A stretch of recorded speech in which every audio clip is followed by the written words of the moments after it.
In the beginning part is make sure you shut off your autofill. If you have an autofill that's automatically putting water into your pool, make sure that is off, and make sure all your water features are off. And then if you had to, you could do a third day where you actually do the water features, and you could actually calculate if you're losing a lot more just by running them water features. It could be a leak in the water feature itself, or that is just a price you have to pay for having something that's beautiful.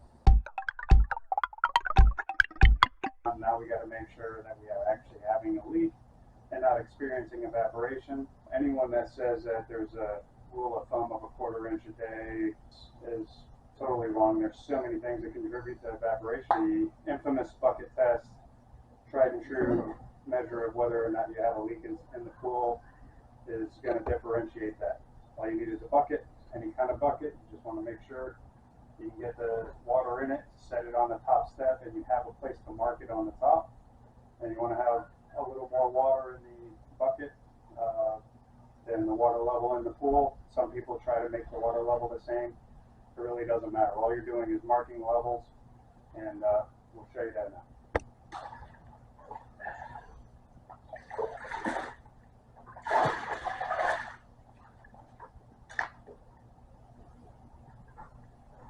Give the water a minute to relax, and what we're going to do, you can use either a pencil, a waterproof marker, a grease pen, or even duct tape, and you're going to mark the water line where the pool water is meeting the bucket, and you're going to mark the inside of the bucket where the water line is in there. The idea behind it is you set it, I like to set them at night after the pump shuts off.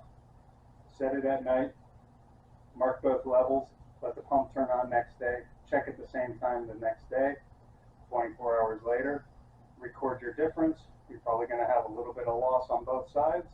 If you have more on the pool side than in the bucket side, then that's a pretty good indication that you have a leak.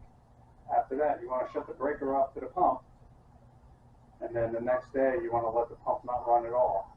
And you want to see if you have more loss when the pump is off, which will indicate a suction leak, or if you're losing more water when the pump is on, then that means that you have a return leak. And if you're losing the same amount of water both sides, it means there's something structural, or if you have a light in the pool, it could be leaking out of the light. So you go ahead and do that right now. Just dry off an area on there, dry off an area here. Make a mark as close as we can on the outside of the bucket. Come here on the inside, and we'll do the same. I'll grab the camera in a minute and show you a little closer how we got those marks on there. And that's it. Set it at night after the pump turns off. Hopefully you have some light that you can see what you're doing. Run the pump normal next day. Check at the same time the following evening. Shut the breaker off. Don't let the pump run the next day. Check at the same time in the evening. Calculate your difference. More loss when pump's not running, suction leak. More loss when pump's running, return leak.